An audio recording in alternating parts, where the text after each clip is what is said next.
Okay, this is unit 6.1, so the very first unit for chapter 6 in Workplace Math 10. So we're going to start with a little review about the two criteria that two polygons must meet in order for them to be similar. So in order for two figures to be classified as similar, the two criteria that must be met is corresponding sides must be proportional and corresponding angles must be equal. But yeah, that's all fine and dandy, but what does that actually mean? So what that means is side AB must be proportional to WX because they're in the same position on the shape. And then AD must be proportional to WZ.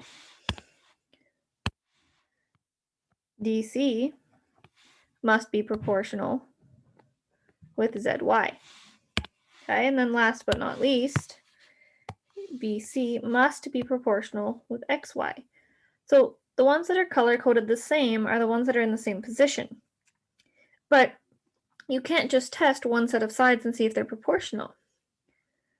Because you need to see if AB divided by XY is see what you get, and then try DC divided by ZY. Do you get the same number? If yes, they're proportional. If no, they're not. Okay, so that's what the criteria down here comes as. So if the quadrilateral, so four-sided shape, ABCD, and quadrilateral four-sided shape, WXYZ, the following equivalencies are true. Angles, so angle A is equal to angle W, angle B is equal to angle X, angle C is equal to angle Y, and then therefore, due to knowing all the other ones are equal, angle D must be equal to angle Z. Okay, so those properties are true.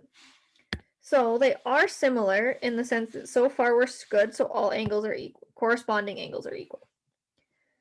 Okay, but now we also have it said that when you divide AB by WX, you get the same thing as if you do BC divided by XY, which is the same thing as if you do CD divided by YZ, which is also the same thing as if you do DA divided by ZW. Remember, sides are labeled from point to point. So like this is AD because it goes from A to D. This is AB because it goes from A to B. This is BC because it goes from B to C. Okay, so we don't just label them randomly. It's what letter they start at, what letter they end at. Okay, so that's true. That means that our second property is true. So all corresponding sides are proportional to each other, which means that line AB was increased by a factor that was also the same that BC was increased by, that CD was increased by, and that AD was increased by. Okay, when two quadrilaterals are similar, it can also be written as ABCD, little squiggly line, WXYZ, or ABCD is similar to WXYZ. Okay, so the name of the two shapes with the squiggle in between. This is another way to represent that they are similar. Okay, but unfortunately, you can't just say, oh yeah, they're similar. You need to be able to figure it out. And in this course, you're actually looking at going from sketches to real life measurements and going from real life measurements to sketches.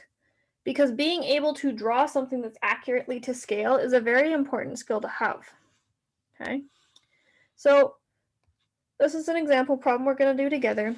So Tara has drawn a scale diagram of her bedroom so that she can sketch different arrangements of furniture in her room.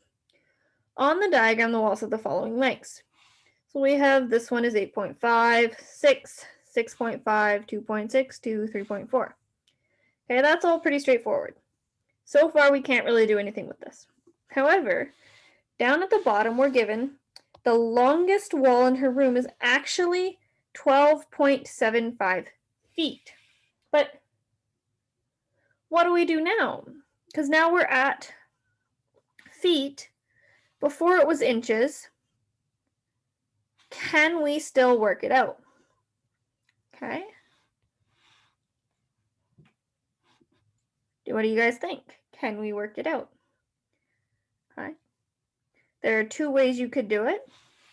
Converting feet to inches, which is found on your formula sheet for your course. If you haven't grabbed it yet, it's in the pink bin. So you get 12 feet. So 12 times 12 is 144. And then 0.75 times 12. All right, that's the same as 3/4. So we would get 9. Okay, because 9 is 12 times 3 divided by 4. Okay. So together our wall is 153 inches long. Okay, so that means that this one is actually 153 inches long. We need to figure out how long all of her other walls are. And how we do that is we figure out what we need to multiply 8.5 by to get 153. How you do that, remember, is you take the number that you want to end up with and divide by the number you started with. And we actually get 18.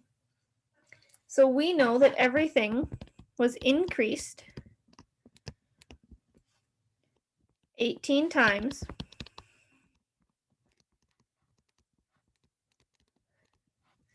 if you are going from diagram to real life. Okay, that is a fancy way for saying that we just simply multiply each of these numbers by 18. So 6 times 18 is 108. 6.5 times 18 is 117.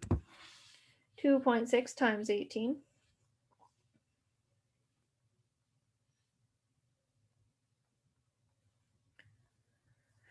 is 46.8. 2 times 18 is 36. And then 3.4 times 18 is 61.2. Remember, you can do this all on a calculator. You're not expected to be able to do this on your own. Okay. So now we have how long each of her walls are. But we were given our original number in feet. So we should be giving all of our other lengths also in feet. How do you do that? Divide by 12. Okay, so 61.2 divide by 12. You get that this is 5 feet 1 inch. Sorry, other way around. 5 foot 1 inch. Okay. What about 36? 36 divided by 12, we should all know is 3. So this is 3 feet. 46.8 divided by 12 is 3 feet 9 inches.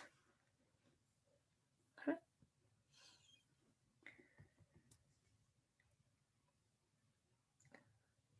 We have 117 divided by 12. 9 feet 9 inches, because we get 9.75, and 0.75 times 12 is 9. Oops, which means I made an error actually in this one, and it's not 3.9, because 0.9 times 12 is 10.8, which would round to 11.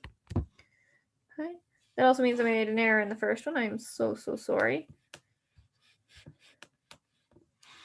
We get 1.2, but that rounds down to 1, so that one's actually okay. And then we have our final one, which is 108 divided by 12, and we get that this one is 9 feet. Okay, so that is how you would do it. Now you're going to try your build your skills on page 257 to 258, numbers 1 to 3. Pause the video, complete those questions. Once you are done, come back, and keep going on. Okay, now that those are done, we're going to actually use the skills to figure out what the measurements of a similar triangle would be. So we're given a triangle, and it's stated right in the question, it is similar. So we have triangle, okay? We have N, M, L, and triangle T, S, R. Okay, so one thing when you are labeling your triangles is you need to make sure that the angles that are in the same spot in the name of the question are in the same spot on the triangle. So we had R first, so R goes with L, S goes with M, and T goes with N. So T, N, R, L, S, M. Okay, so they need to be in the same spots. We have that angle L is equal to 85 degrees. We have that angle M is 78 degrees and angle N is 17 degrees. What are the angle measures of RST? Well, the perk of drawing out the diagram is you can identify and see which one goes with which. So we know that we have to keep them in the order that they came in the name. So angle L was first, angle R is first, so therefore angle R is 85 degrees. Angle S was second, angle M is second, so that means that S is 78 degrees. And angle N was last, angle T is last, so that is therefore 17 degrees. Okay, so it's pretty straightforward and easy. So now I want you to try Build Your Skills, page 259 to 260, numbers 4 to 6. Okay, try those, pause the video, figure them out, go back and rewatch other parts if you need to. Okay, when you feel like you have an understanding of the other two concepts, come back, move on. Okay, now that you have those done, when you are creating models using scale, a true model must be mathematically similar to the original shape. That means you can't just make it, oh, it's smaller. Say, okay, so, oh, there's a smaller diagram on my phone. No, it doesn't work. Okay, it's not a model using scale. Okay, so Jason wants to build a model of his house. He wants to build the model using a scale where 5 centimeters represents 2 meters. If one room is 6.5 meters long, 4.8 meters wide, so I'm going to draw my diagram.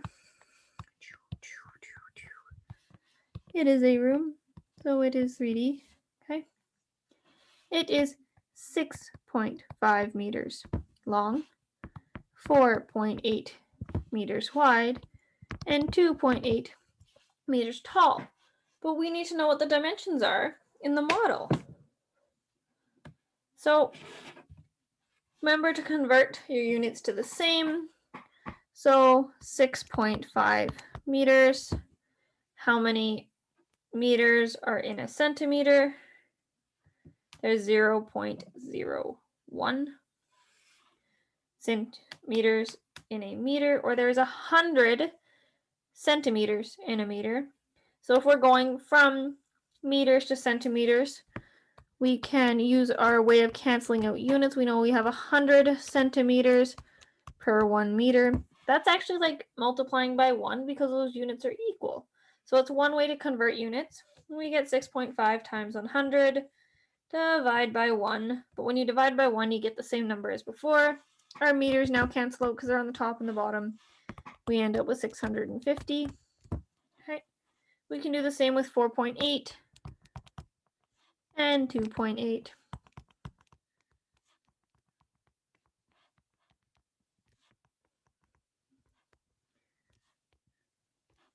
Okay. So this was meters, this was meters. Those are gone now. 4.8 times 100 is 480. 2.8 times 800 is 280. But now we're not done. All we've done so far is convert our measurements so that they're the same units as the one that were given before.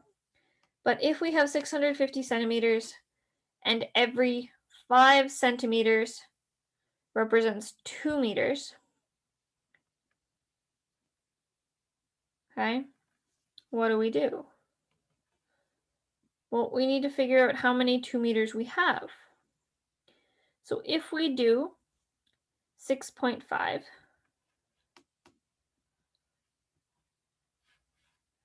if we do 650 divided by 200, we get 3.25. So we know that 2 goes into 6.5 3.25 times. 6.5 divided by 2 gets you 3.25. The reason for doing the conversions over here is to get it started in your brain of how you can cancel out units. Okay, how you cancel out by multiplying by the conversion factor and putting the one that you want to cancel out on the bottom. Okay, so 3.25, 3.25 times 5.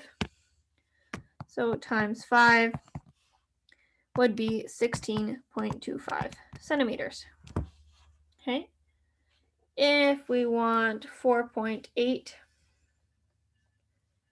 divided by 2,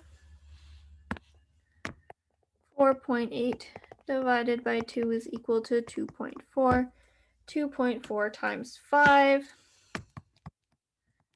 is equal to 12 centimeters. Okay, so now it would be 16.25 centimeters long and 12 centimeters wide. But now we need to figure out how tall. 2.8 divided by 2 is 1.4.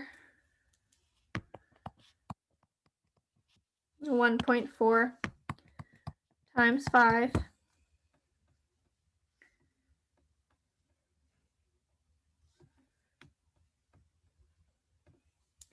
is equal to 7 centimeters. So it's 7 centimeters tall. So we have our new dimensions for our model house. Okay. So, but we're not quite done because word questions need word answers. So we could put